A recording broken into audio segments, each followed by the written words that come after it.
जय राधा माधव वृंद बिहारी गोपीजन वल्लभ गिरिवरधारी। जय राधा माधव कुंज बिहारी गोपीजन वल्लभ गिरिवरधारी। यशोदानंदन व्रज जन रंजन यमुनतीरवनचारी। यशोदानंदन व्रज जन रंजन यमुनतीरवनचारी।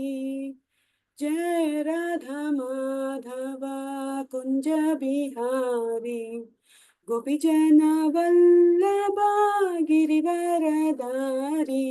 जय राधा माधव कुंज बिहारी गोपीजन वल्लभ गिरिवरधारी। यशोदानंदन व्रज जन रंजन यमुनतीरवनचारी। हरे कृष्ण कृष्ण कृष्ण हरे हरे, हरे राम राम राम हरे हरे।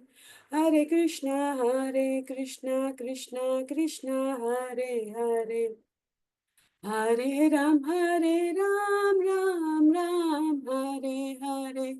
हरे कृष्ण कृष्ण कृष्ण हरे हरे, हरे राम राम राम हरे कृष्ण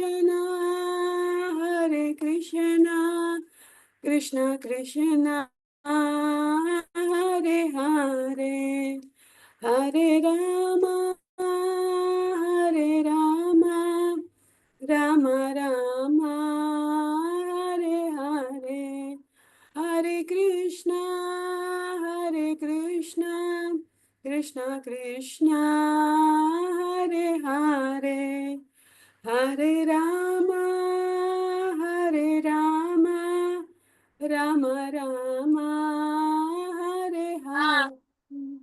जय राधा गोपी वल्लभ राधा गोपी वल्लभ राधे।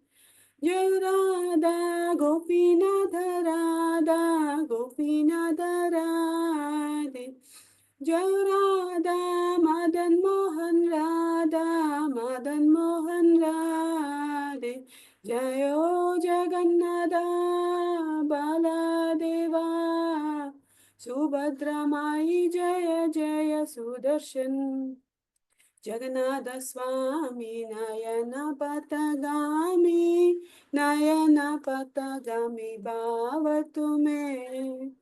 जगन्नाथ स्वामी नयन पथगामी नयन पथगामी भाव तुम्हें।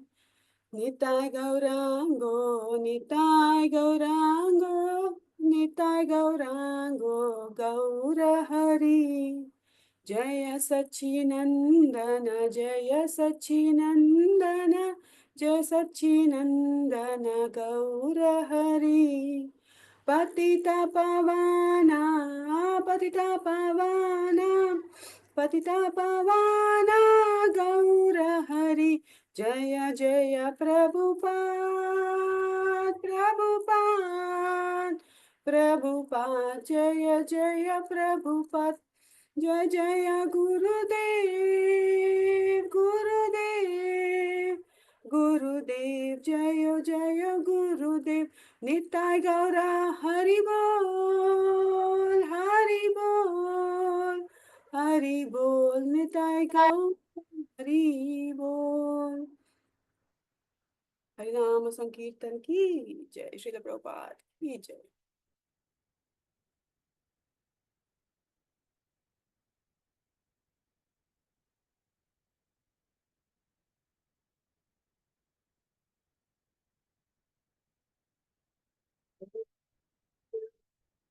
तस्य ज्ञानाञ्जनाशलाकया चक्षुरुन्मिलितं येन तस्मै श्रीगुरवे नमः। श्रीचैतन्यमनोभीष्टं स्थापितं येन भूतले स्वयं रूपा गदामह्यं ददाति स्वपदाङ्कितं। वन्देऽहं श्रीगुरो श्रीयुतापदकमलं श्रीगुरुं वैष्णवांश्च श्रीरूपं साग्रजातं सहगणा रघुनाथान्वितं तं सजीवं साद्वैतं सावधूतं परिजना सहितं कृष्णचैतन्यदेवं श्रीराधा कृष्णपादां सहगणा ललिता श्रीविशाखान्वितांश्च हे कृष्ण करुणा सिन्धो दीनबन्धो जगत्पते गोपेशा गोपिका कान्ता राधा कान्ता नमोऽस्तुते तप्त काञ्चना गौराङ्गी राधे वृन्दावनेश्वरी वृषभानुस्तुते देवी प्रणमामि हरिप्रिये वाञ्छाकल्पतरुभ्यश्च कृपा सिन्धुभ्य एव च पतितानां पावनेभ्यो वैष्णवेभ्यो नमो नमः। जय श्री कृष्ण चैतन्य प्रभु नित्यानंद श्री अद्वैता गदाधर श्रीवासादि गौर भक्त वृंद। हरे कृष्णा कृष्णा कृष्णा हरे हरे हरे राम राम राम हरे हरे। ओम नमो भगवते वासुदेवाय। ओम नमो भगवते वासुदेवाय। ओम नमो भगवते वासुदेवाय। नारायणं नमस्कृत्य नरं चैव नरोत्तमं देवीं सरस्वतीं व्यासं ततो जयमुदीरये। नष्टप्रायेषु अभद्रेषु नित्यं भागवत सेवया भगवते उत्तमश्लोके भक्तिर्भवति नैष्टिकी। कृष्णाय वासुदेवाय देवकी नन्दनाय च नन्दगोपाकुमाराय गोविन्दाय नमो नमः। नमः पङ्कजनाभाय नमः पङ्कजमालिने नमः पङ्कजनेत्राय नमस्ते पङ्कजाङ्ग्रये। नमो महावदन्याय कृष्णप्रेमप्रदायते कृष्णाय कृष्णचैतन्य नामिने गौरत्विषे नमः। नमो ब्राह्मण्याय देवाय गौब्राह्मणहिताय च जगद्धिताय कृष्णाय गोविन्दाय नमो नमः। नमः ॐ विष्णुपादाय कृष्णपृष्ठाय भूतले श्रीमते भक्तिवेदान्त स्वामीति नामिने। नमस्ते सरस्वती देवे गौरवाणी प्रचारिणे निर्विशेष शून्यवादी पाश्चात्य देशतारिणे। जय श्री कृष्ण चैतन्य प्रभो नित्यानंद श्री अद्वैत गदाधर श्रीवासादि गौर भक्त वृंद। हरे Krishna Krishna Krishna Hare Hare Hare Ram Ram Ram Hare Hare. Shri Vishnu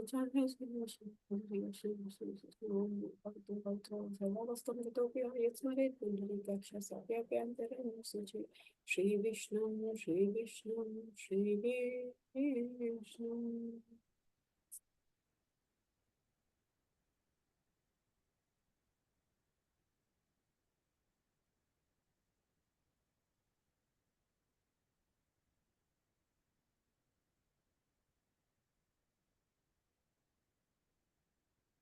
Hare Krishna, Prabhuji and Mataji, Dandavat Pranam, please accept my humble obeisances. Hare Krishna, Shilpa Mataji, thank you for giving me this opportunity. Savita Mataji, Hare Krishna, Dandavat Pranam. Deepa Mataji, Dandavat Pranam. Yani Mataji, Hare Krishna, Dandavat Pranam. Dikta Hare Mataji, Krishna Mataji, Dandavat Pranam. Pooja Mataji, Praveen Prabhuji, Hare Krishna, Dandavat Pranam. Krishna Mataji, Pranam. Prabhuji, Muralidhar Prabhu, Dandavat Pranam. Hare Krishna Mataji, Dandavat Pranam. Hare Krishna Prabhuji, Shri Giriraj Prabhu, Hare Krishna, Dandavat Pranam. Subara Prabhuji, Dandavat Pranam. Shweta Mataji, Dandavat Pranam. All glories, all glories, all glories to all assembled devotees. Thank you so much for giving me this opportunity.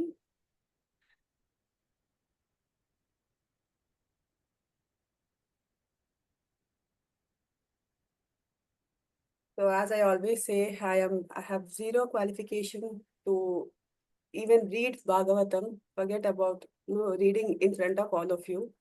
So please excuse me if I do any mistakes in this small endeavor. And please correct me. So all seniors, Deepa Mataji, Subara Prabhu, Shri Giriraj Prabhu, Praveen Prabhu, everyone, please correct me if I do any mistakes out of my ignorance. So last week, Deepa Mataji has done until Shloka 45. So currently we are doing Srimad Bhagavatam 7th canto, 15th chapter. So until 45th shloka we are done. So we'll go just 2 shlokas back to understand so that we will have that continuity. So in this shloka number 44 and 45, so here it has been mentioned about many of the anarthas or our enemies. So I'll read the translation here. In the conditioned stage, one's conceptions of life are sometimes polluted by passion and ignorance, which are exhibited by attachment, hostility, greed, lamentation, illusion, fear, madness, false prestige, insults, fault-finding, deception, envy, intolerance, passion, bewilderment, hunger, and sleep. All of these are enemies.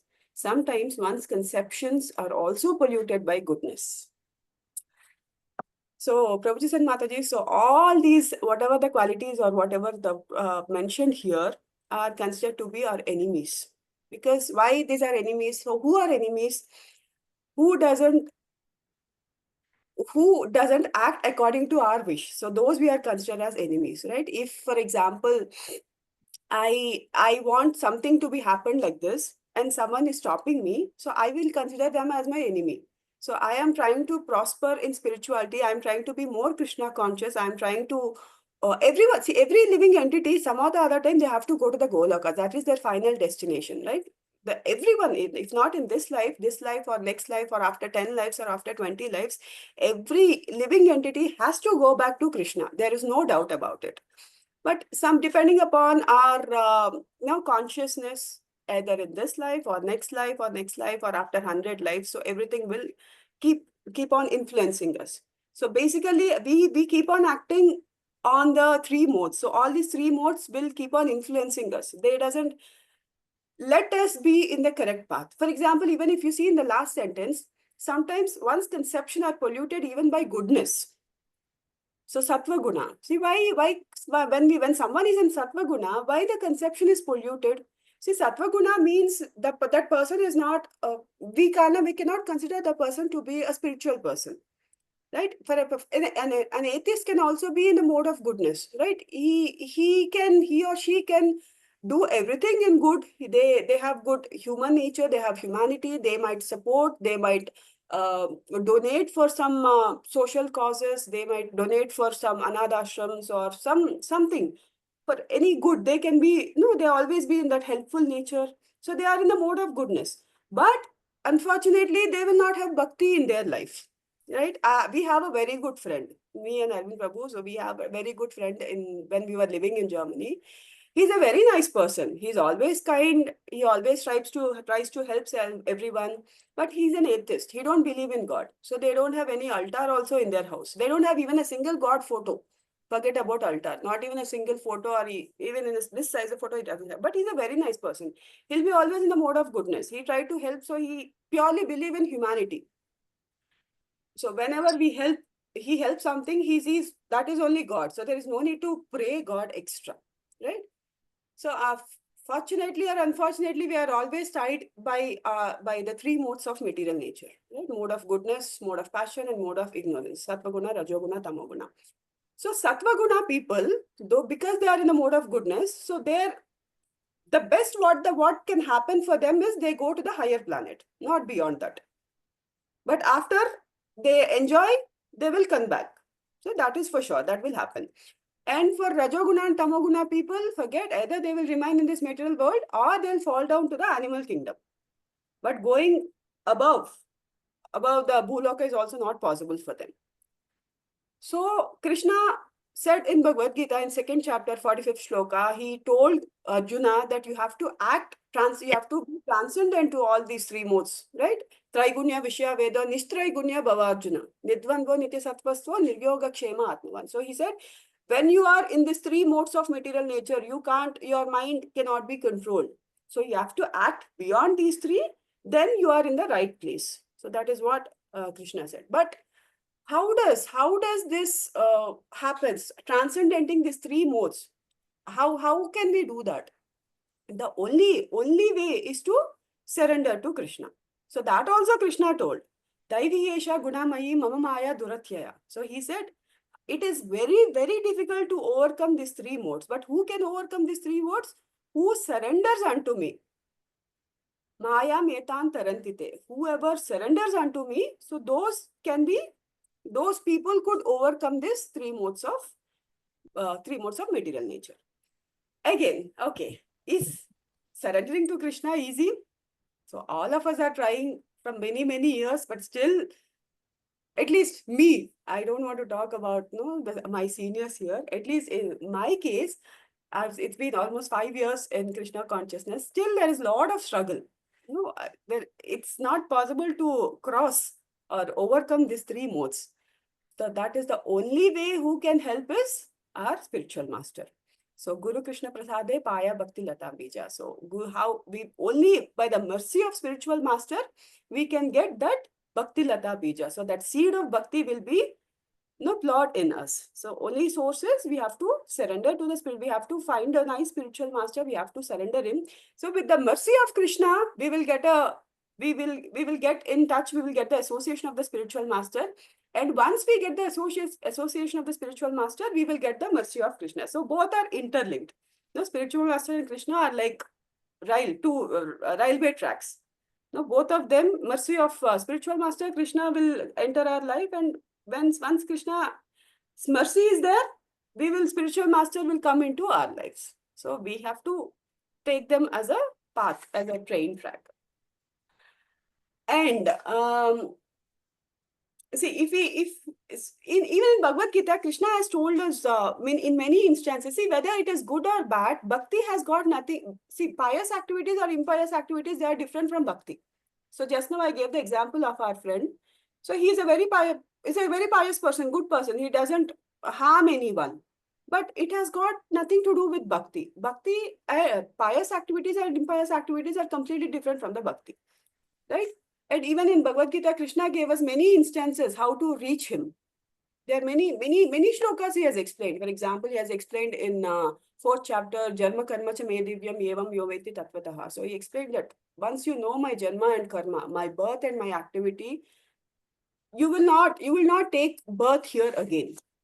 Right? Krishna has given us so many instances, so many hints that do this, you will come to me, do this. So even he said, Dadami Buddhi Yogam Tam, Tesham Satya Yuktanam Bhajatam Priti Purvakam. So he said, just love that transcendental loving service to me.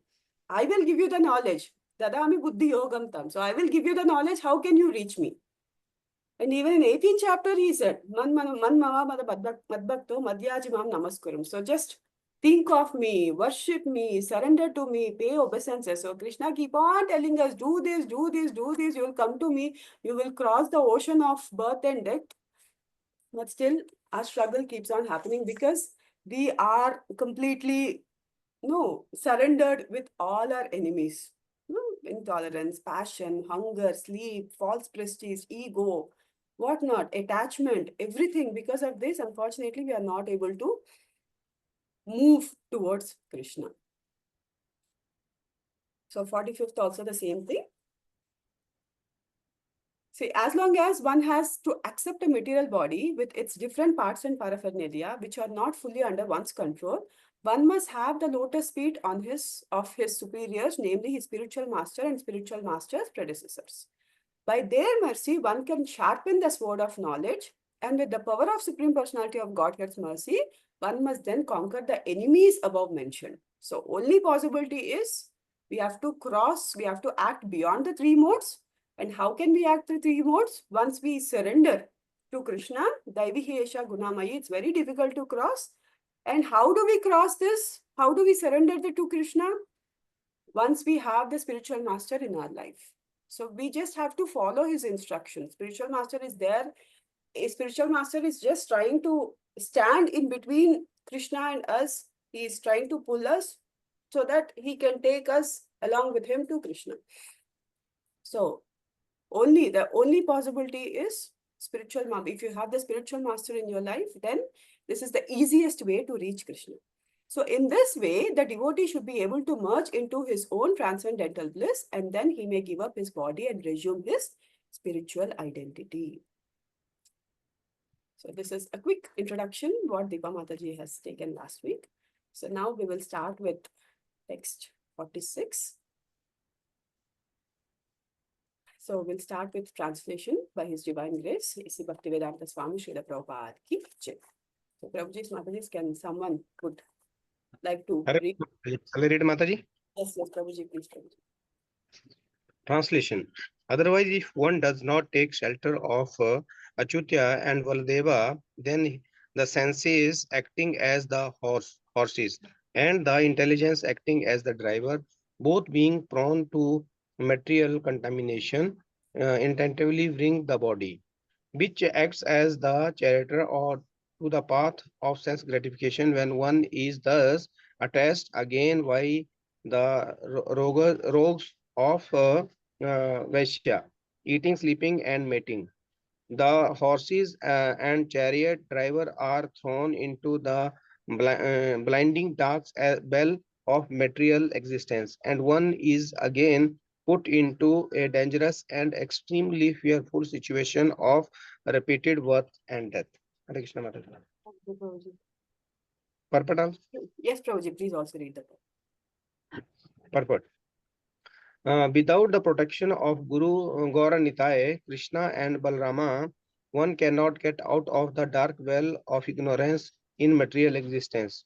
This is indicated here by the word nochet, which means that one will always remain in the dark well of material existence. The living entities must get strength from Nitai Gaura or Krishna Balarama. Without the mercy of Nitai Gaura, there is no way to come out of the dark well of ignorance as stated in Chaitanya Charitamrita.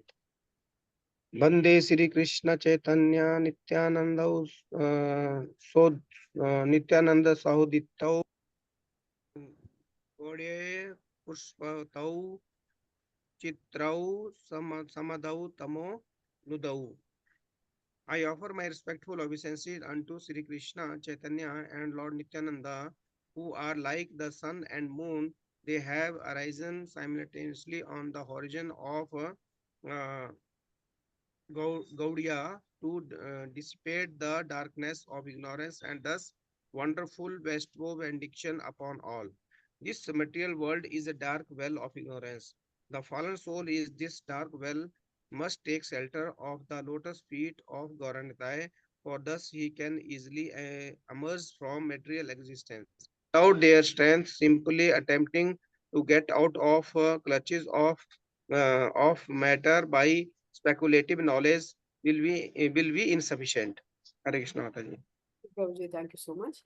So if we go back to the translation, if you see here, so we all are aware of this. The senses acting as horses and the intelligence acting as driver. So both being prone to material contamination, inattentively bring the body which acts as chariot to the path of sense gratification.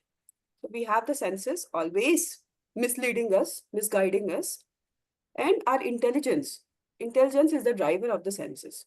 So if we use this intelligence in the service of the Lord, Then this material body, which acts as a chariot, because driver is the one who has to lead the horses, and chariot will automatically, because chariot is tied to the horses, it will automatically go in that direction in which the horses go. If the intelligence, being the driver, controls the senses and engage them in the service of the Lord, then automatically the chariot, this body, will move towards that path. But what is happening here? Be due to the material contamination, be due to the material attachments, due to the enemies, what we have discussed earlier, we have lot of disturbances and we are not able to focus our senses, then senses are going in whichever direction they want. Right? The horses are running in different directions because of these attachments, material attachments, whatever we have. And that is the reason the chariot, it is also going in the path of sense gratification, because we don't have love for Krishna. When we don't have love for Krishna, when we don't have the service attitude towards Krishna, then we can't control our senses. See, controlling senses is anyways, it is highly possible in this material world. Like some or the other way, we have the deviations. Krishna also mentioned in second chapter, Vishayan nivartante niraharasya dehinam rasavarjam rasopyasya smaram nitvadi vartate. So what is Krishna saying here? Controlling the senses is, unfortunately, it is not possible, at least for the people of all of us who are in this grihastha phase, because we have family commitments, we have children, we have other activities, families and parents, friends, everyone to take care. So being in the grihastha phase, we are taking care of Krishna only as a part of us, right? Our entire 24 hours, we are not able to give it to Krishna. So Krishna knows our situation very well, right? Because he is Sarvantaryami. He knows everything. So because he knows our situation very well, so he has clearly said controlling the senses is unfortunately not possible. Instead of controlling, let the senses have the higher taste. So for example, for instance, if we have the idea of going for a vacation, for example, so why don't we go to some dham? No, instead of going to Goa. Why everyone wants to go to Goa? Because there are a lot of beaches. You can go there, take nice bath, or you can enjoy in the water, enjoy nice food, everything we have, right? So instead of going to Goa, why don't we go to the Puri? Puri also has a beach. No, the same. Here we have Arabian Sea and there we have Bay of Bengal. Of course, there is a sea in Puri also. And Jagannath is anyways his favorite food. So there's a lot of prasad. If you go to Anand Bazaar, you get a lot of prasad. So instead of going to Goa, if we go to Puri and enjoy the same things, so the material things will become spiritual. Right? The same thing. Even if you want to eat something, just offer it to Krishna and eat. Then it will become the prasad. So instead of just material food, if you offer it to Krishna and make it spiritual and eat it. So that is how we need to control our senses. So controlling is not possible. Only thing is we have to let our senses have the higher taste. Vishayan vinivartante niraharasya dehinam. So just let it have the higher taste. And then whatever act you do, it will become perfect spiritual. Right? That is what it is mentioned. So control your senses and let the body, being a chariot, go into the path of the spirituality, into Krishna consciousness. Okay. So 47. Hare Krishna, Prabhuji and Mataji, can someone please? Hare Krishna Mataji, Dandavad Pranam. Are you able to hear me? Yes, Prabhuji. Hare Bol. Srimad Bhagavatam 7.15.47. Translation purport by Srila Prabhupada. Srila Prabhupada ki Jai. According to the Vedas, there are two kinds of activities, pravrutti and nivrutti. Pravrutti activities involve raising oneself from a lower to a higher condition of materialistic life, whereas nivrutti means the cessation of material desire. Through pravrutti activities, one suffers from material entanglement, but by nivrutti activities, one is purified and becomes fit to enjoy eternal blissful life. Hare Krishna. I will read translation also, Mataji, if you permit. As confirmed in Bhagavad Gita 16.7, pravrittim cha nivrittim cha jananam vidur asuraha. The asuras, non-devotees, cannot distinguish between pravritti and nivritti. Whatever they like, they do. Such persons think themselves independent of the strong material nature, and therefore they are irresponsible and do not care to act piously. Indeed, they do not distinguish between pious and impious activity. Bhakti, of course, does not depend on pious or impious activity, as stated in Srimad Bhagavatam 1.2.6. Savai pumsam paro dharmo yato bhaktir adokshage ahaituki apradihata yayatma suprasidati. The supreme occupation, dharma, for all humanity is that by which men can attain to loving devotional service unto the transcendent Lord. Such devotional service must be unmotivated and uninterrupted in order to completely satisfy the self. Nonetheless, those who act piously have a better chance to become devotees, as Krishna says in Bhagavad Gita 7.16. Chaturvidha bhajante mam jana sukritano Arjuna. O Arjuna, four kinds of pious men render devotional service unto me. One who takes to devotional service, even with some material motive, is considered pious, and because he has come to Krishna, he will gradually come to the stage of bhakti. Then, like Dhruva Maharaja, he will refuse to accept any material benediction from the Lord. Swamin Kritarthosmi Varam na yache. Therefore, even if one is materially inclined, one may take to the shelter of the lotus feet of Krishna and Balarama or Gaura and Nitai, so that he will very soon be purified of all material desires. Kshipram bhavati dharmatma shashvaschantim nigaschati. As soon as one is freed from inclinations toward pious and impious activities, he becomes a perfect candidate for returning home back to Godhead. Thank you, Mataji. So if we look back to the translation, so there are two kinds of activities, pravritti and nivritti. So pravritti is, it causes material entanglement, right? So raising oneself from a lower to higher condition of the materialistic life. So they are raising from lower to higher condition also, but they are still in this materialistic life. So materialistic life is never happy. So this material world is dukhalaya, we all know. Because why? When does this materialistic life become unhappy? When there is no Krishna in it. Right? Because we try to seek happiness everywhere. From morning to evening, everything. We try to always seek happiness. We work so hard. We try to make more money, because some people's definition is more money, more happiness, right? If we earn more, that means we can have more luxurious life. We can have a big villa, 5-bedroom villa, and lot of luxuries, lot of facilities. Everything is automated. You know, even for switching off on the fan, you need not go and switch on it. Remote control, AC is remote control. Even lights are remote control. Main door is also remote control nowadays. So that means lot of happiness. You need not move the body. We are not letting the body struggle, right? Less movement, more happiness. But unfortunately, it is the other way.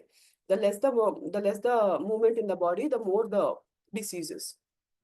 So all these automation nowadays, it is leading to more ill health, right? So again, higher condition of materialistic life. So the more and more you go higher in your materialistic life, the more entanglement it is. So it is very difficult to come out. Whereas nivritti means to cut down the material desires. Engaging the senses, engaging the mind more into Krishna consciousness.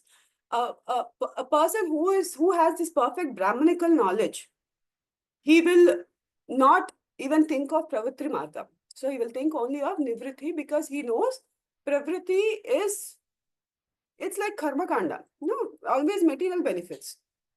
But nivritti is completely spiritual benefits, that you are engaging in service of Krishna, you are doing all Krishna conscious related activities. That means you are free from the material entanglement.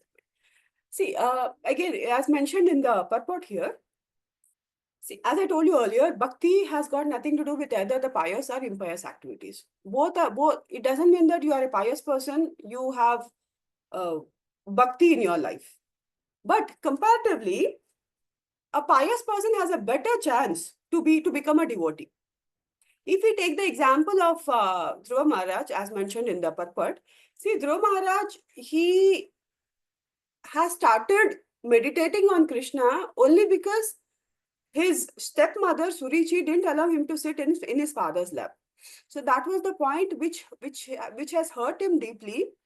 And then he went to his mother Suniti. He asked, why I am not allowed to sit in my father's lap? But unfortunately, she has no answer, and she has sent him to Krishna and meditate on him, and then he will get the answer. So basically, he started meditating on Krishna for a material benefit, right?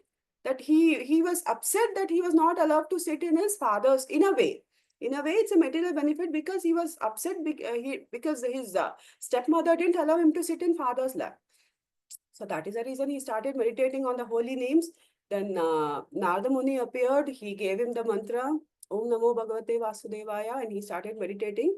Once Krishna or Vishnu appeared in front of him, then at that point of time, he understood all these things, whatever he's seeking for, all these are material benefits, so it doesn't help in any way in his life. So then even Krishna asked, what do you want?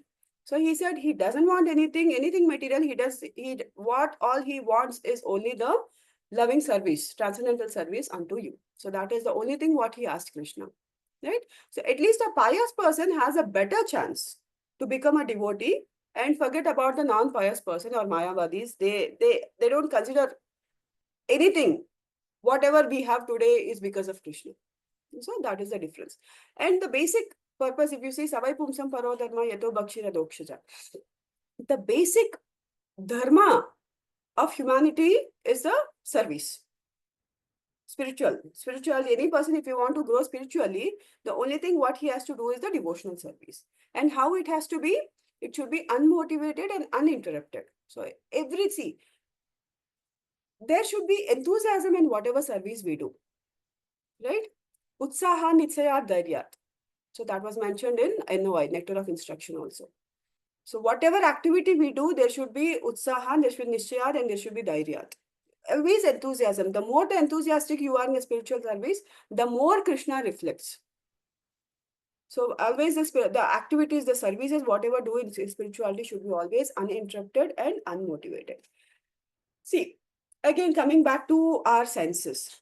So as I said, as Krishna mentioned in Bhagavad Gita, controlling senses is unfortunately very difficult task for us, but we should only thing what we can do is we should keep on chanting the holy names.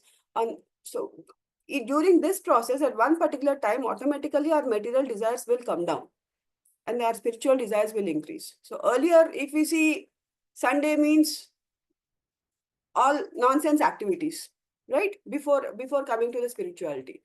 Sunday means movie time, eating time, recreation, all non-sensual activities. But for us, Sunday is the highly spiritual day.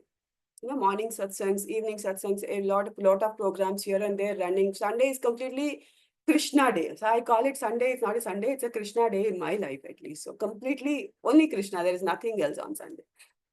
So the more we chant, when we keep on chanting, one day definitely our material desires will come down and spiritual desires will increase. See, for example, we are working, everyone, all the employees, all software employees, or everyone are working so hard in this life, right? Monday to Friday, all donkey jobs, running here, running there, working so hard. And Saturday, Sunday, complete rest. But if you see as a devotee, there is no day called rest day in their lives. If you see, for example, Radheshyam Prabhuji. Radheshyam Prabhuji always, even he has his prasadam during drive, so that he can save some time. So that time also he doesn't want to take, he doesn't want to waste the time while honoring the prasadam. He wants to have it during the travel so that he can utilize the time in a much better way. And if we take the examples of the lives of all the Maharats in ISKCON, if you see, for example, His Holiness Jayapataka Swami Maharaj. His body troubles him so much after the stroke, after the unfortunate incident that happened in his life. His body troubles him so much. And during the troublesome phase also, he has finished his no, Bhakti Vedanta recently, last year, I guess. I think I've seen the post on that. And he can't speak. People doesn't understand what he speaks. But still, not even a single day, he will rest himself.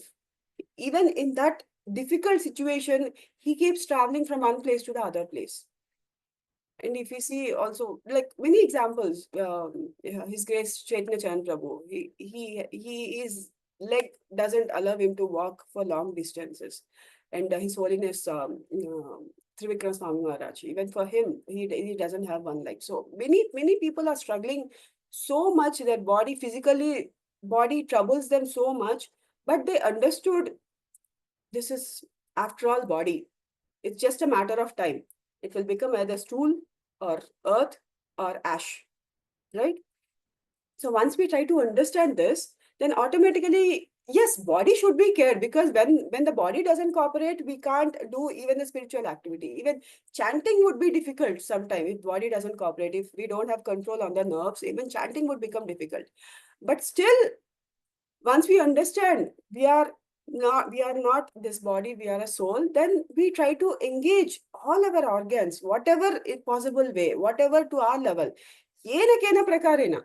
However way it is possible, we just have to try to put ourselves into the spiritual activity. The more we chant, the more mercy we have from the spiritual master, and ultimately from Krishna. Unfortunately, what is happening, we are aiming to earn 1 rupee. For example, we are working so hard, we are aiming to earn some money. For example, if it is 1 rupee, and when we put ourselves, so which is temporary, 1 rupee we get, salary we get, and at the end of the month, account is again 0, right? But if the same effort is put in spirituality, so imagine a person is aiming for 1 rupee, and all of a sudden someone came and gave him 500 rupees. For example, a beggar on the road. What does he expect? Maximum 5 rupees. This generation beggars, they don't accept anything less than 10 rupees. That is different.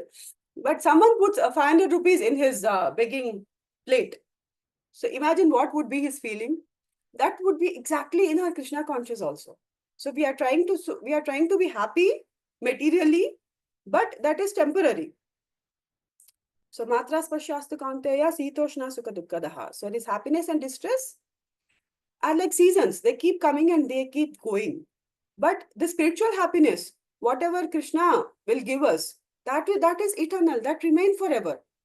So imagine you are aiming for 10 rupees and you have suddenly 500 rupees. How would be the happiness? That is exactly 10 rupees is this material world and 500 rupees is spiritual world. So we need to decide among ourselves whether we are aiming for this 10 rupees or whether we want this 500 rupees. Okay. So 48 and 49. There is no purport here, only translation. Please, Prabhuji and Mataji. Can I read? Yes, Mataji, please. Hare Krishna Mataji, Dandavat Pranam. Translation by Srila Prabhupada Ki Jai. The ritualistic ceremonies and sacrifices known as Agnihotra Yajna, Darsha Yajna, Purnamasa Yajna, Chaturmasa Yajna, Pashu Yajna, and Soma Yajna are all symptomized by the killing of animals and the burning of many valuables, especially food grains, all for the fulfillment of material desires and the creation of anxiety. Performing such sacrifices, worshipping Vaishvadeva, and performing the ceremony of Baliharana, which all supposedly constitute the goal of life, as well as constructing temples of demigods, building resting houses and gardens, digging wells for the distribution of water, establishing booths for the distribution of food, and performing activities for public welfare. These are all symptomized by attachment to material desires. Hare Krishna. Thank you so much. So we have seen here many ritualistic ceremonies, not spiritual ceremonies, ritualistic. So they are done only for the purpose of ritual, because even today's world, many people does some ritualistic activities. If we ask, For example, I always used to inquire this. So this particular puja, only this particular prasadam should be made. And it has to be done only like this. If I ask why, unfortunately, there is no answer. So whenever we ask, I will be blasphemed because, for example, if I ask something to my mother, she says, I never questioned my mother. My mother told me, I followed, or my mother-in-law told me, I followed. And if I question that, I am a bad person because I'm showing my attitude. I'm insulting the ritual. Yeah, that is how it is portrayed. So there are many ritualistic ceremonies here. You see many yajnas or many activities, many sacrifices, or constructing temples for demigods, or building houses, gardens, digging wells. Everything has some. People are doing this definitely for some material benefit, right? There are 4 kind of people who go to Krishna. So who are those 4 kind of people? So we have this Artho, Jignashur, Arthartha, Jnani. Artharthi and Jnani. So who are those 4 people? People who are in distress, people who are inquisitive, or people are aiming for some material gain, or Jnani. So he thinks he knows everything. So he knows things that as they are. So these 4 people, they always try to worship, or they try to come to this, come to Krishna. See, whether they are aiming for something, but at least Krishna would be happy they are coming to him. At least better than nothing, right? At least he is happy that they are coming to him. But all these activities we have seen, distribution of food and performing activities also for public welfare, all these activities are purely material desires. They have some attachment, they are seeking for some material benefit. Because if you see in all these activities, there is no Krishna. Where is Krishna here? Right? Do we see Krishna here in any of these activities? So there are a lot of killing of animals. Our ancestors are king. Even now, if you go to Peddamagudi, on the name of God, they keep sacrificing animals. Forget about Peddamagudi. Go to Ahobilam. Ahobilam is a horrible, it's really in a horrible situation. I think we went 2 years back, where the sacrifices are happening in live. Like, it's a Vaishnavalayam, right? Narasimha Swami's temple it is. Their sacrifices are happening, and when I asked whether it's Narasimha Swami who asked or why you are doing this, they are saying it's because for the Chanchu Lakshmi, because Lakshmi Devi it's appeared as a forest girl there. So she wanted, it seems, so they are doing that sacrifices for her. So people are doing nonsense in the name of God. So they think that God wants Bali, and they think God will be happy with this. No, they are not understanding what actually the God wants, what God wants from us. So all these activities they are doing, so they are all for example, please do this for me, I will give bali of 1 goat. That is what happens in Peddamagudi, right? 1 bali of goat, 1 bali of sheep, because material desire, material benefit. Do this, I will give 1 bali, and they will do the biryani of goat biryani there itself, they will have.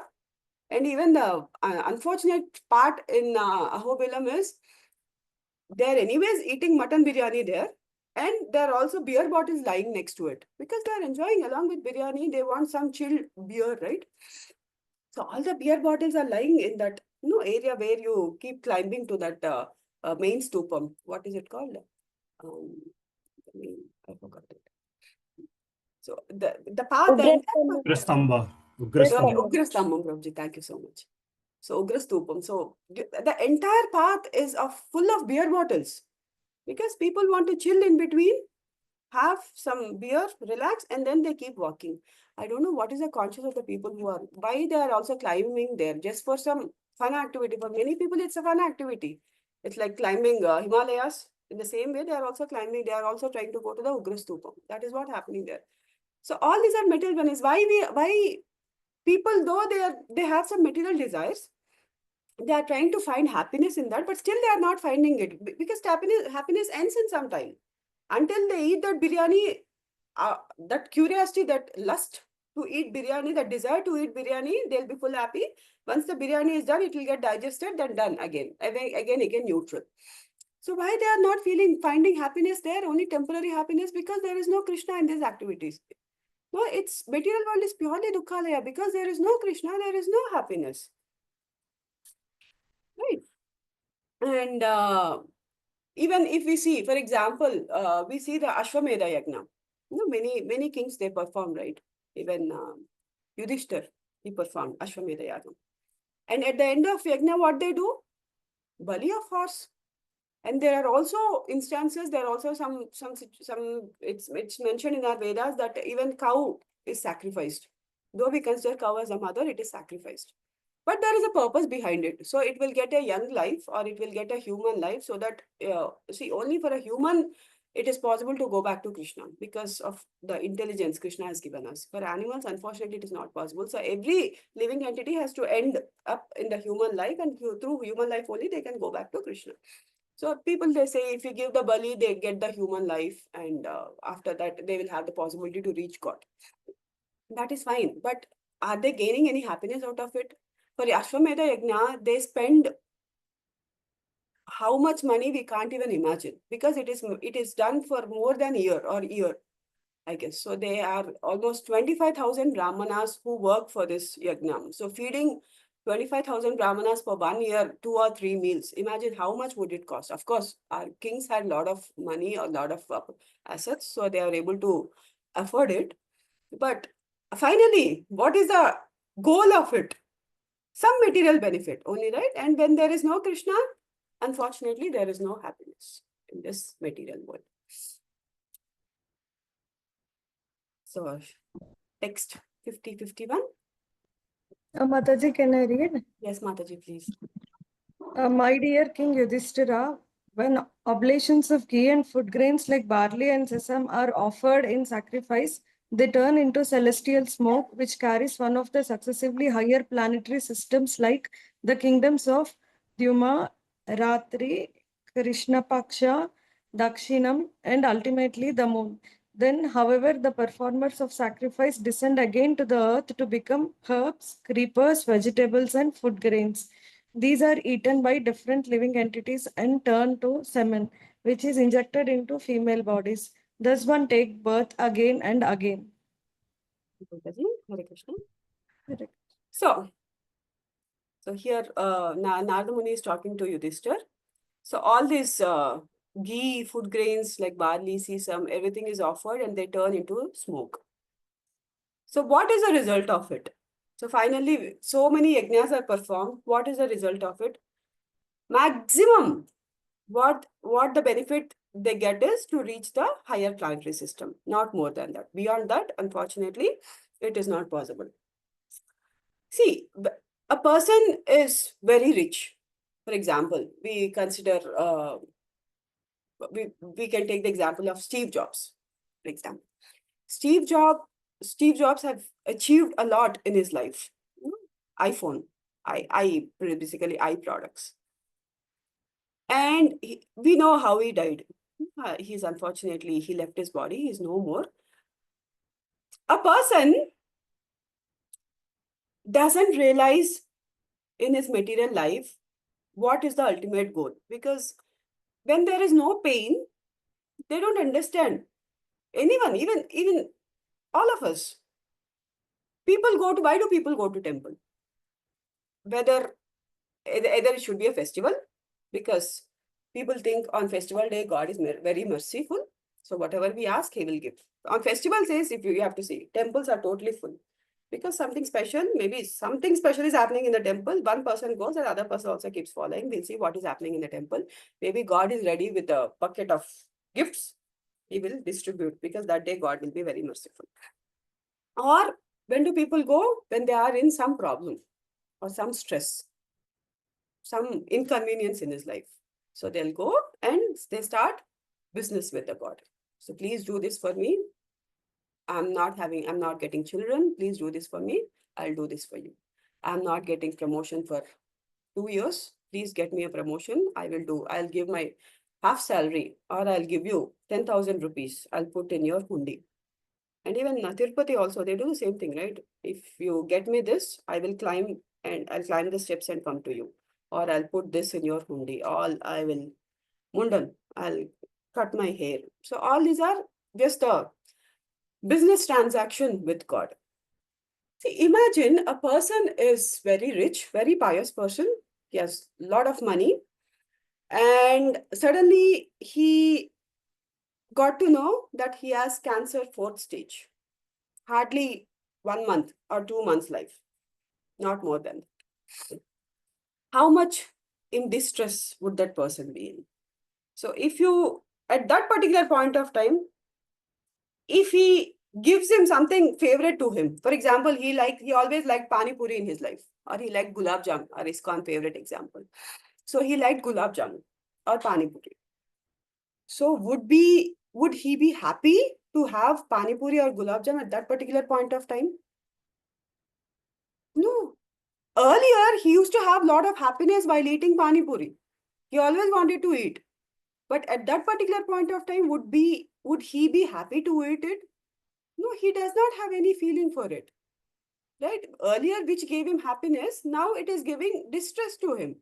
He doesn't want to eat because anyways, he knows that he is going to die in 1 or 2 months. So he doesn't want to eat it. Right? All these sacrifices, all these things, whatever we do for our material benefit, it will end at one particular point of time. Even after doing so many yajnas or yagas or whatever austerities, whatever they do for material benefit. So finally maximum what they reach, where they go is the higher planetary system. But what happens? Kshine punya matya loka vishanti. So kshine punya, once all the punya is done, so they have to come back to this matya loka. So this is material world. There is no other choice. Wherever you go, one has to come back. See, for example, okay, we'll consider. Some people might also argue, okay, anyways, we get to enjoy heavenly planets for some time. Good. Very nice. So once you enter heavenly planet, you see everything is so beautiful. So here we wear only 22 or 24 karat gold. There, everyone will wear 64 karat gold.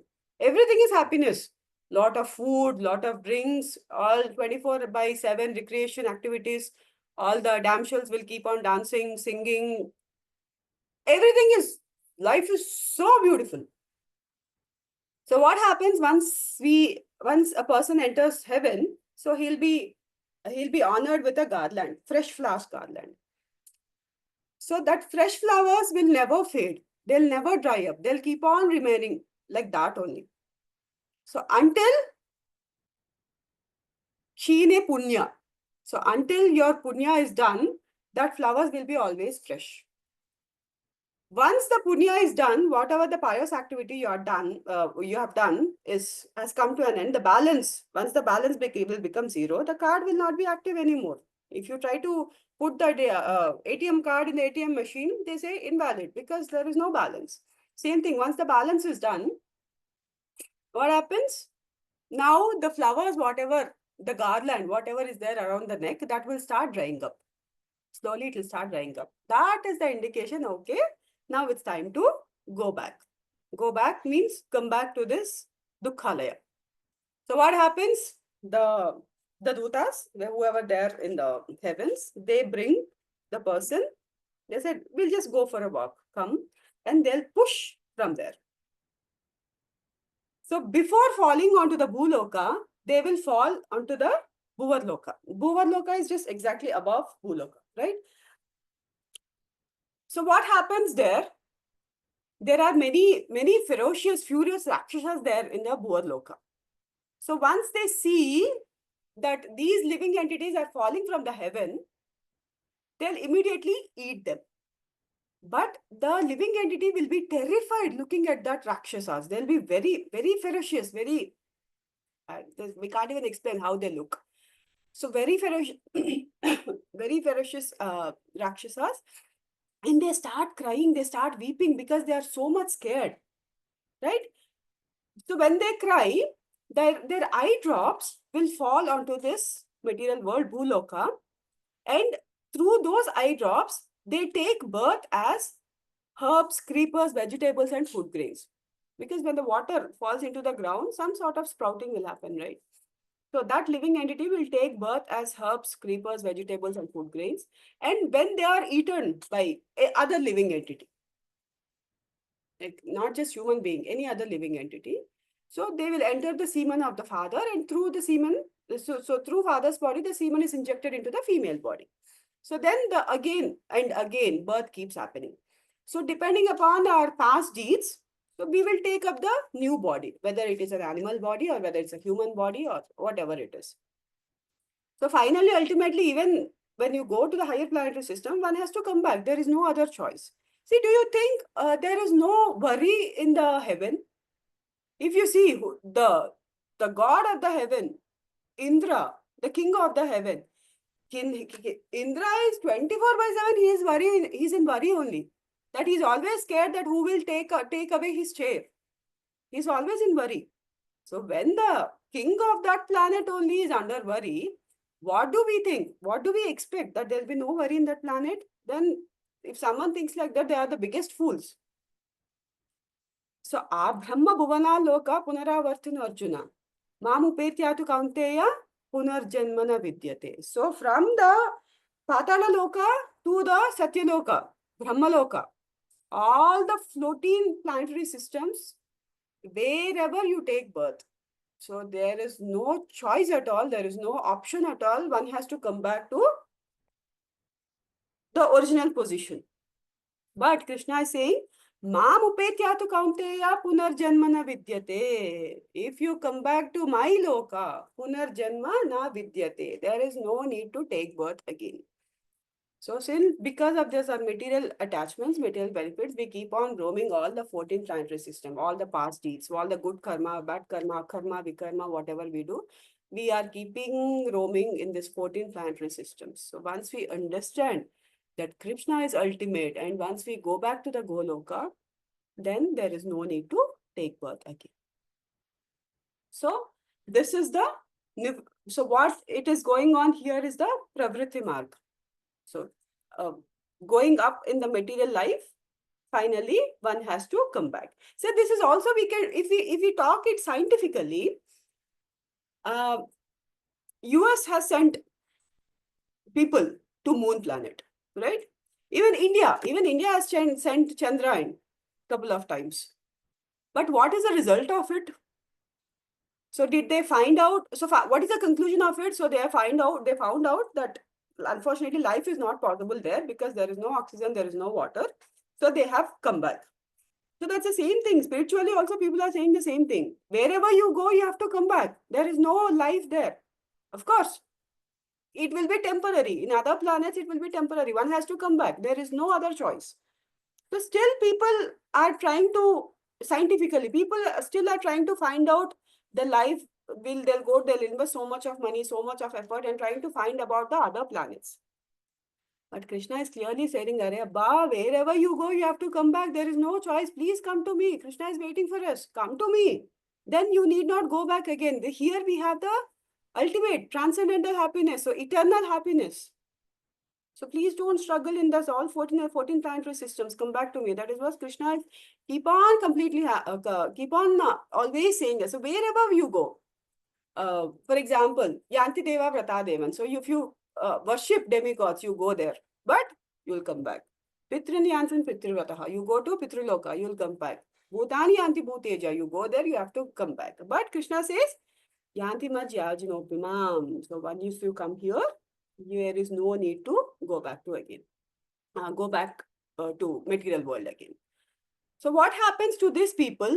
So because they have done some pious activity and they have reached a higher planetary system, though need not be spiritual, they have done some pious activity, they go to the spiritual, higher planets, and they come back, take birth in this material world. There, for some of them, depending upon their past deeds, they have the possibility to take birth in like Suchi Nam Srimatan Ge, either in the family of a righteous person or in a rich people person or a rich people family or a Brahmanical family.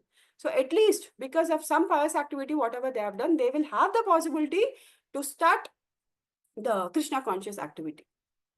Right? Entire papa, I explained about it. So, text 52. Hare Krishna, Mataji. Hare Krishna, Dandavat Mataji. Pranam. Shall I read? Yes, Mataji, please go ahead. Translation. A twice-born Brahmana, Dvija, gains his life by the grace of his parents through the process of purification known as Garbhadana.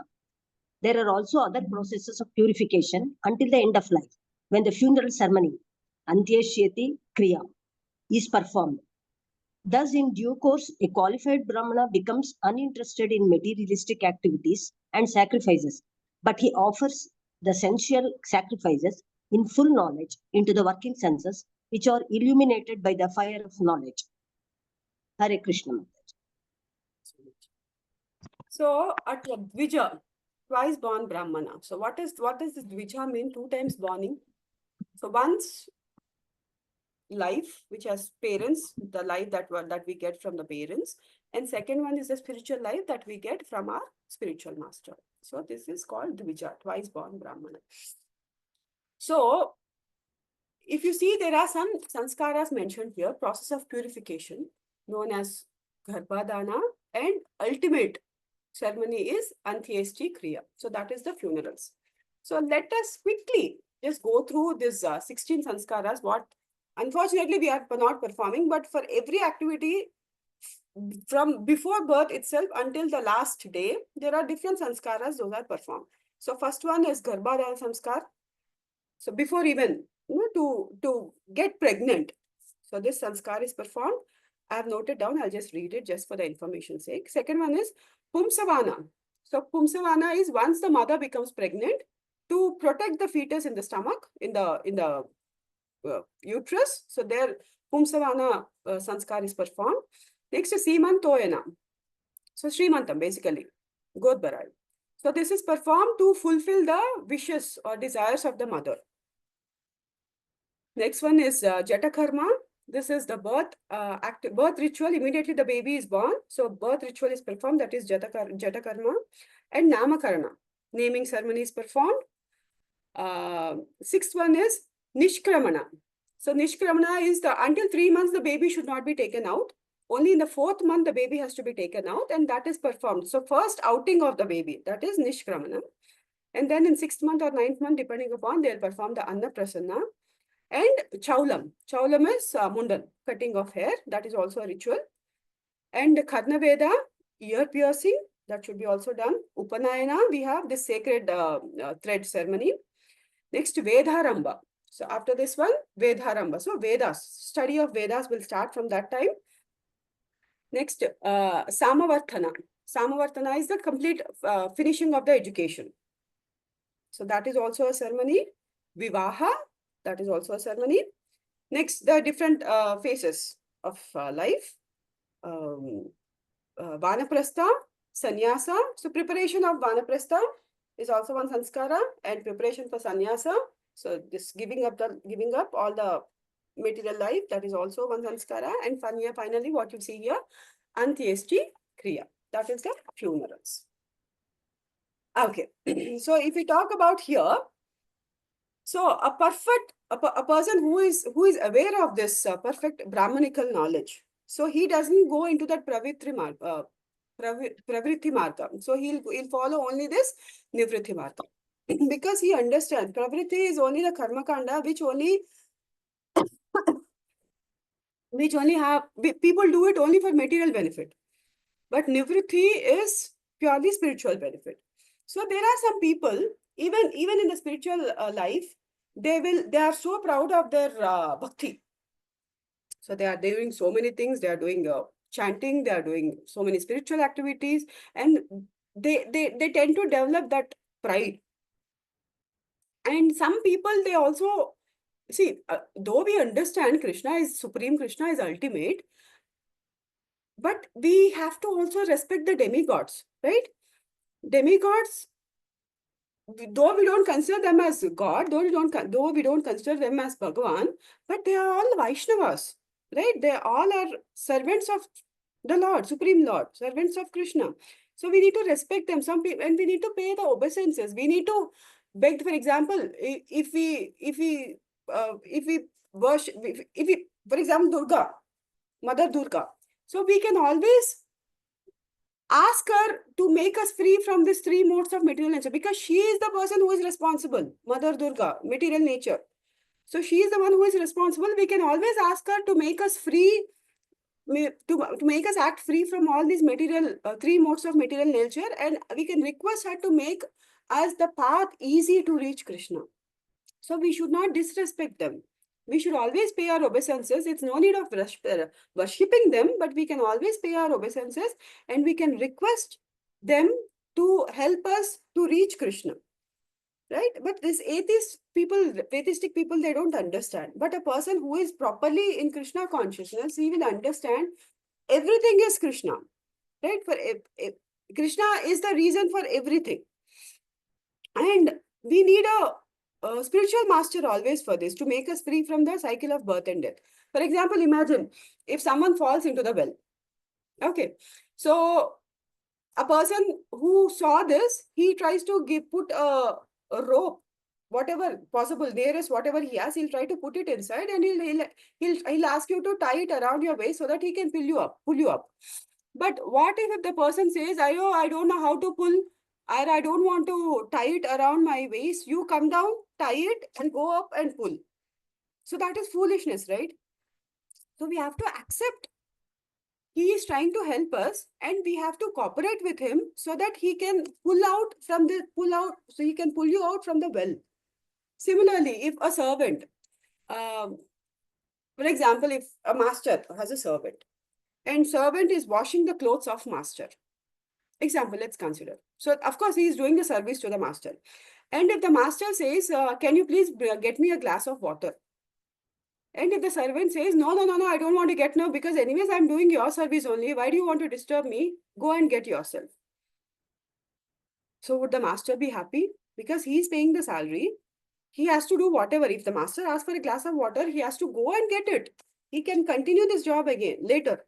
But if he says, no, I don't want to continue, I don't want to stop my job, I don't want to give glass of water to you now, then the master is definitely unhappy.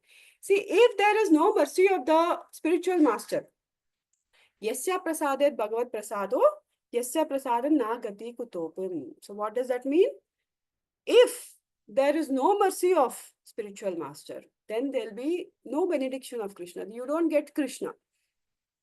If you have the mercy of Krishna and mercy of spiritual master, and automatically it means Krishna is there in your life. Right? So this Brahmana becomes uninterested in materialistic activities, and he offers the sensual sacrifices in full knowledge into the working senses, which are illuminated by the fire of knowledge. Once he understands, so a devotee understands what exactly Krishna conscious is, what exactly the difference between the karma kanda activities and the spiritual activities, and accordingly he will act. So if you see the last line in this purport, a life of karma kanda or jnana kanda is like a poison pot, and one who takes to such a life is doomed. So definitely he has to fall down. There is no other option. In the karma kanda system, one is destined to accept birth and death again and again. Similarly, with jnana kanda, one falls again to this material world. Only worship of the Supreme Person offers one the safety of going back home, back to Godhead. So 53. So we'll go a little fast because it's already 8:30. Shall I read, Mataji? Yes, Prabhu. The mind is always agitated by the waves of acceptance and rejection. Therefore, all the activities of the senses should be offered into the mind, that which should be offered into one's word. There's one word should be offered into the aggregated all the alphabets, which should be offered into the concise form of Omkara. Omkara should be offered into the point bindu into the vibration, and a vibration of sound, and that vibration into the life air. Then the living entity who all that remain should be placed in Brahman and the Supreme. This is the process of sacrifice. Thank you, Guruji. So the mind is always agitated by waves of acceptance and rejection. So mind will be always in the confusion state, like a pendulum. Tick tock, yes, no, true, false, true, false. So it can't make a decision. And once the mind is not in the control, then obviously senses will run in all different ways. Then there'll be no control on the senses also. So it's a role of intelligence to control the mind. So how do we use our intelligence? That is the main thing. So here, if you see, there's little bit philosophical here, Omkara, point bindu. So I'll make it very simple as per my understanding. I'm sorry if I say anything wrong. See, if we go in the reverse order, the living entity who is all that remains should be placed in Brahman, should understand it. So Brahman, if you want to reach the Brahman, the Supreme Lord, if you want to attain Krishna Prema, then there should be focus. Right? So why it is mentioned here about Omkara is like Omkara it is considered as the Pradama mantra. Right? Pradama, it's the first word. So when you try to focus your mind, or when you try to have that attention, so you will focus very much on that particular mantra. And during that process, for example, when you are saying Aum mantram also, we will have so much. When you want to say Aum, you will seize the breath. Because that focus, even the focus will not go even onto the breath. So it will go completely onto the mantra. Then you will able to focus on Krishna. That is how we have to control our mind through our intelligence. For example, even while chanting, we'll see a small example. So there is a boy called Ram who is sitting next to you. So you want to call him. So you are doing some activity. For example, I'm seeing this phone. Ram, can you come here? I'm just calling. So he looks at you. He heard you are calling him. He looks at you, but you are not looking at that person. Then the boy is not sure. The boy is unsure whether you are calling him or not. But if I turn towards him and if I put my attention to him, Ram, can you come here?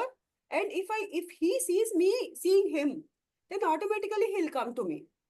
That is what exactly also happening with our chanting. So we are chanting every day 16 rounds. Hare Krishna, Krishna Krishna, Hare Hare, Hare Ram, Ram Ram, Hare Hare. Krishna in Goloka, he is playing his flute. When we say Hare Krishna, Krishna is saying, somebody is calling me. He'll try to look at us. But our mind is busy with something else. Hare, I forgot to do this. Hare Krishna, Hare Krishna. Hare Krishna, Hare, I have to go to the, after chanting, I have to go there. So we are so much deviated, we are so much diverted that Krishna is trying to, when we call him, he's trying to come towards us. But what are we doing? Since there is no attention, Krishna thought, okay, maybe he's just randomly calling someone, not Krishna, not me. He's calling some other Krishna. So that is the reason he is not coming. Right? So that if we, again, go back to the purport, so we'll not read it, it's just few points here and there. Yeah. So my dear mind, under the influence of Maya, you are being carried away by the waves of rejection and acceptance. Simply taking shelter of Krishna. So Jiva Krishna Dasa, e Vishaya Karleta Ara Dukha Nai. So when we understand that we are the servant of Krishna and we try to take his shelter, simply by taking his shelter, so this agitation will not be there for the mind. So Krishna said, ending, Bhagavad Gita, conclusion, Sarva Dharman Parityajya Mamekam Sharanam Vraja. Leave everything and just take my shelter. So I will make you free from everything. But unfortunately, we are not ready. So we are putting so much effort in our material life, at least the same effort we put in our spiritual life, definitely in this life only we will go back to Krishna. And Mahaprabhu also gave, Chaitanya Mahaprabhu also made life very easy for us. If you see, he gave very simple way to reach Krishna. So there is no need to read all Samaveda, Rigveda, Yajurveda, Atharvaveda, no need of reading everything, no need of reading any Upanishads, no need of reading any Puranas. So he made it very simple. Harirnamaiva kevalam kalau nasteva gatiranita. Just chant Hare Krishna. Just by chanting Hare Krishna Maha Mantra, we can easily, so we need not take much trouble in arranging to return to the spiritual world. So Chaitanya Mahaprabhu made it very easy, but unfortunately that is the most difficult part in our life, to chant. Yes, Hare Krishna. So, text 54.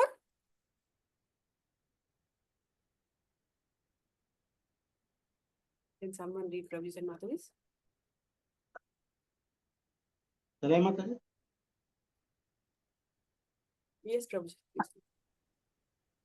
On his path of ascent, the progressive living entity enters the different worlds of fire, the sun, the day, and at the end of the day, the bright and forenight, the full moon, and the passing of the sun in the north, along with the presiding demigods. When he enters the Brahmaloka, he enjoys life for many millions of years, and finally his material designation comes to an end. He then comes to the subtle designation, from which he attains the casual designation, witnessing all previous states upon the inhalation of his casual state. This attains his pure state, pure state, in which he identifies with the super soul. In this way, the living entity becomes transcendental. Thank you, Prabhuji. So now, super pious activities, super spiritual activities. Now the final time has come to reach to Goloka. Go to Goloka. It is not that easy. On his path of ascent also, there are a lot of tests. So the progressive living entity enters different worlds of fire. So we keep on, so the Vishnu Dutas will come. So you are so pious in your entire life. You are so spiritual. You have done super duper spiritual activities. You have always impressed Krishna. You have always impressed your spiritual master. Everything super duper. Now it's finally, yes, this is my time to go to Goloka. Still, after we leave our body, still the test continues. The Dutas will take you to different higher planets. World of fire, sun, the day ends, bright fortnight, full moon passing. Million. Even in Brahmaloka, they keep on taking you different lokas and they'll try to tempt you. You know, they'll take you to heaven. So they'll show you what are all the beautiful things that is there in the heaven. So they'll keep on taking you the upper different planets, and they keep on tempting you. And if you get tempted, this loka is so beautiful, gone. Again, come down. So even after leaving the body, if you are successful, for example, the Dutas have taken you to Brahmaloka, Satyaloka. You see there, Hare, you said, Hare, okay, this is very beautiful, that is fine. But where is Krishna? Okay, then you are impressing the Dutas. They took to somewhere else. So here also you find something, okay, this is all is fine. Okay, maybe this might be beautiful, but there is no Krishna here. So when you keep on remembering Krishna wherever you are taken, then you are successful. So he then comes to a subtle designation from which he attains casual designation. So once you passes all the tests, once you, upon the annihilation of this casual state, he attains his pure state. Only then, once you pass all the tests, you will attain the pure state in which he identifies with the super soul. So in this way, the living entity will become transcendental. So once finally, yes, that pure state you have achieved, you will go to Goloka. So Gopas and Gopis will take you to Krishna. And Krishna would be crying there like anything. Krishna is missing you so much. Krishna runs to you and he hugs you. And he said, where are you from these many days? I've been missing you. No, this is what Krishna is aiming from all of us. This is what he wants from all of us. But Krishna says, how can you forget me? Krishna will be crying so badly because he is so happy that his child has came back to me. Right? This is the pure transcendental state where the soul identifies himself with the super soul.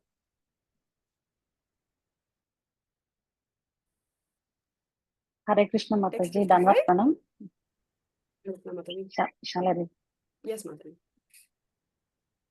This gradual process of evolution of self-realization is meant for those who are truly aware of the absolute truth.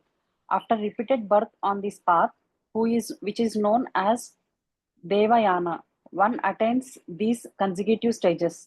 One who is completely free from all material desires, being situated in the self, need not traverse the path of repeated birth and death.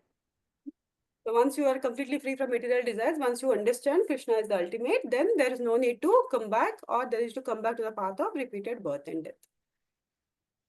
So 56.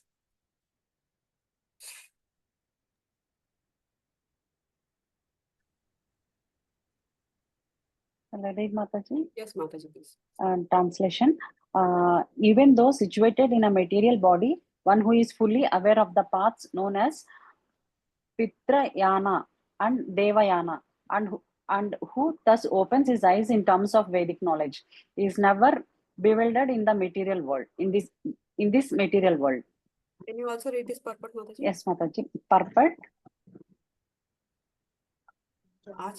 Acharya Van Purusho De Veda, one who is guided by the bona fide spiritual master, knows everything as stated in the Vedas, which set forth the standard of infallible knowledge, as recommended in Bhagavad Gita. Acharyopasanam. One must approach the Acharya for real knowledge.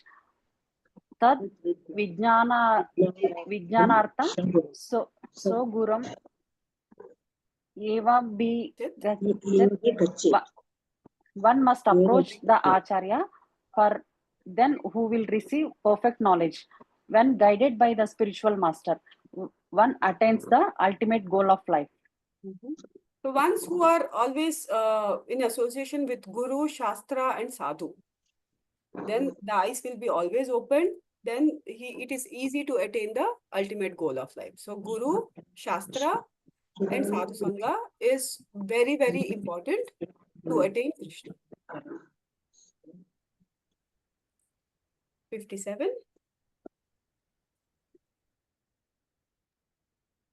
Shall I read? Yes, Mataji, please. He who exists internally and externally at the beginning and end of everything and of all living beings, as that which is enjoyable and as the enjoyer of everything, superior and inferior, is the supreme truth. He always exists as knowledge and the object of knowledge, as expression and the object of understanding, as darkness and as light. Thus, he then, Supreme Lord, is everything. So it's very obvious to everyone. So Krishna is everything. So the same thing is said in this translation also. So we need to understand Ishvara Parama Krishna Satchitananda Vigraha Anadir Adir Govinda Sarvakarana Karanam. So Krishna is the Sarvakaranam. He is the supreme controller, supreme enjoyer, supreme proprietor. He is Sarvakarana Karanam. He is the reason for everything. 58. Shall I, ma'am? Mataji? Yes, Prabhu, please. Although one may consider the reflection of the sun from the mirrors to be false, it has the factual existence accordingly to prove by speculative knowledge that there is no reality would be extremely difficult. Thank you, Prabhuji. So here I'll just quickly explain what does this translation mean. See, if we see the reflection of sun in the mirror, so does it mean that sun is not existing? When we see the reflection of something, it means without sun there will be no reflection, right? See, we consider in purport there are multiple examples given. So accepting a rope to be a snake, example, if we see a rope lying somewhere on the road, we could think it might be a snake. But once we go close to it, we will understand it is not snake, it is rope. But when we are comparing it with snake, that means the snake should be existing somewhere, right? And we can also take the example of mirage in in desert. So what are mirages? We feel like there is water. But once we go there, there is no water.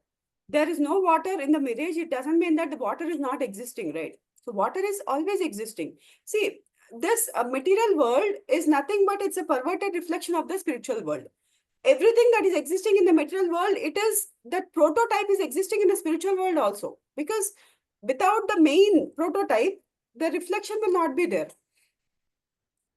So that is the reason it is called, this material world is called the perverted reflection of the spiritual world. So when we compare ourselves, when we compare with something else, that means the reality is existing. The sun in material, Krishna says in Bhagavad Gita, he doesn't, his loka, Goloka doesn't need any sun or any moon or any electricity to illuminate. He said, Natat bhashyate suryo na shashanka na pravaha. So there is no need of sun, moon or electricity to illuminate. But in material world, we need, because material world is darkness. We need everything. So Mayavadis, they might feel like they don't accept that everything is because of Krishna. But a fully surrendered person, a fully knowledgeable person, he will understand that the reason for any reflection here in this material world is because of Krishna. Because he is giving us everything.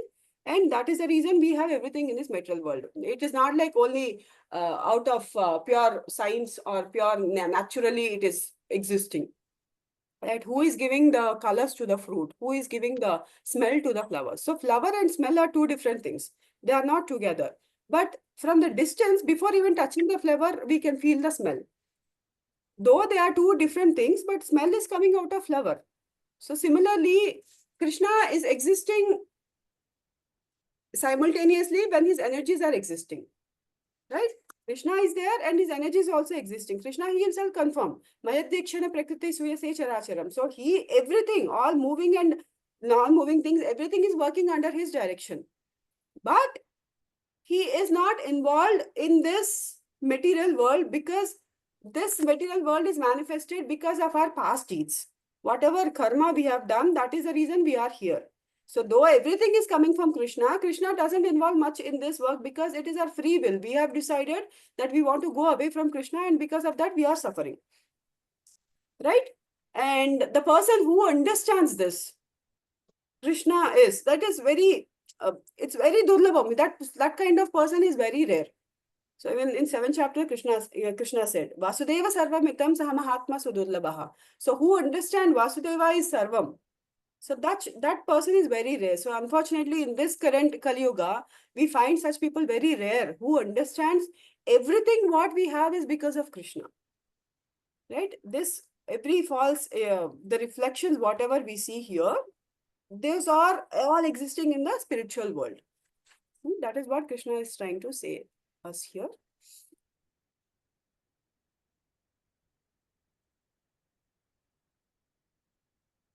So 59.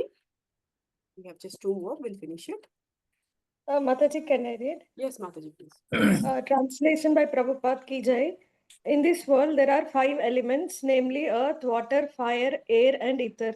But the body is not a reflection of them, nor a combination or transformation of them, because the body and its ingredients are neither distinct nor amalgamated. All such theories are insubstantial. Thank you, Mataji. So if you see in the purport, Krishna says here, Maya tatam idam sarvam jagat avyakta murtina matstani sarvabhutani nachaham teshva vastitaha. So he says, in my unmanifested form, this entire universe is pervaded. All beings are in me, but I am not in them. So if we consider the energies of Krishna, Krishna is, we have internal, external, marginal energies of Krishna. So Krishna is existing and simultaneously his energies are also existing. Right? So here we can consider the Chaitanya Mahaprabhu's, that whatever he said, like Achintya Beda Beda Tattva. So oneness and the simultaneously it is different. So we are all a part of partial of Krishna. We have certain qualities of Krishna. At the same time, we are together with Krishna, and we are also different from Krishna because we have rejected Krishna. That is the reason we are in this material world. Right? Even while worshipping, if you see, everything, Krishna is everything and Krishna is everywhere. Even if you take a stone or wood or whatever it is, Krishna is everything. Everything is a part of Krishna. But it doesn't mean that we worship everything. Right? If we see the deity, so it is made either out of stone or wood. right? So simply we don't take a stone and we don't take a piece of wood and we start worshipping. No, though Krishna doesn't have a material form, material body, so we are giving a form to a stone or a form to a wood, not to worship. Just a worshipping stone, we take just randomly pick one stone from the garden and we can't start worshipping it. So there'll be no benefit because we always get connected with one particular form. See, someone might like the form of Krishna, someone might like the form of Ram, someone might like the form of Narsimadev. So everyone has a different way of connecting with a particular form. So then we will have some benefit. Then when we worship it, we have some benefit. But it doesn't mean that rock or wood or stone has got nothing to do with Krishna. They all are part of Krishna only, right? Everything that is existing here in this world is everything because of in universe, not in this world. Everything that is existing in universe is because of Krishna only. Everything emanates from him. And again, once that annihilation happens, everything goes back to him. Right? Krishna comes in any form to allow his devotees to serve him. So he can come in the form of a mountain, Govardhan. So he will give that service opportunity to his devotees. And he can come in the form of a log, wood, before making Jagannath deities. So Krishna has come in the form of a log. So he will come in any form so that he will give the opportunity for the devotees to serve him. Right? He is present everywhere and he is everything. The last shloka.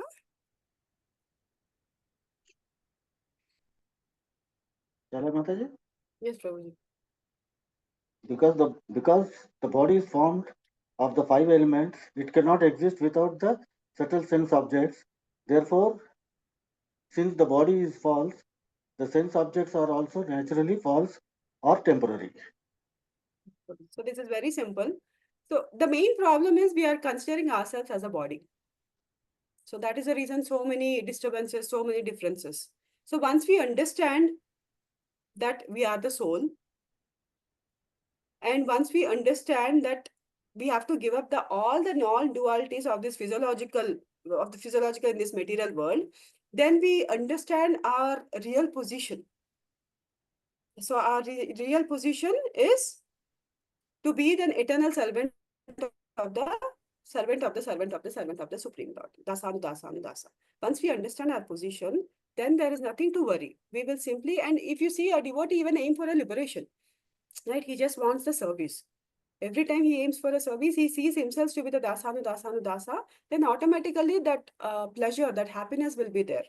Because all what we want, even great devotees like Prahlad Maharaj, Dhruv Maharaj, everyone, they are even such great devotees, they have asked only the menial thing, that is the service of the Lord. Who are we that we are identifying ourselves as a body, we are this, we are that, we are that. That is the reason we are suffering. Once we identify ourselves as a soul, as a supreme servant of the Lord, then that transcendental happiness will always be there in our lives. Okay. So I think we can conclude this. So, Prabhuji and Matajis, please excuse me. I know if I've spoken something out of the context and if I've spoken something nonsense, so I have just repeated the words of our seniors, whoever has explained about this. And do you have any questions regarding this, Prabhuji? This is a little not heavy thing, but we are very much aware of this. The same thing we have just refreshed one more time. And if you have any questions, you can ask me. Otherwise, we can conclude the session. No, everything was very clear, Mataji. Thank you, Prabhuji.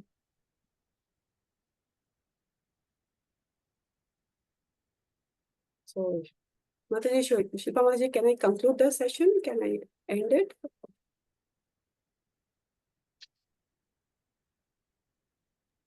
Hare Krishna Mataji. Yeah, Mataji. Yes, Mataji. Thank you so much, Mataji, for Thank giving you me so the much, opportunity. Mataji. Thank you everyone for joining. Hare Krishna. Vancha kalpatarubhyascha sindhobhyo cha patitanam pavanebhyo vaishnavebhyo namo namo. Nanta koti Vaishnava Vrinda ki jai. Srila Prabhupada ki jai. Hare Krishna. Thanks for the wonderful session, Mataji. Hare Krishna. Thank you, Mataji. Thank you so much. Thank you for joining. Hare Krishna Mataji. Thank you for the session. Thank you, Mataji. Thank you so Hare much. Krishna.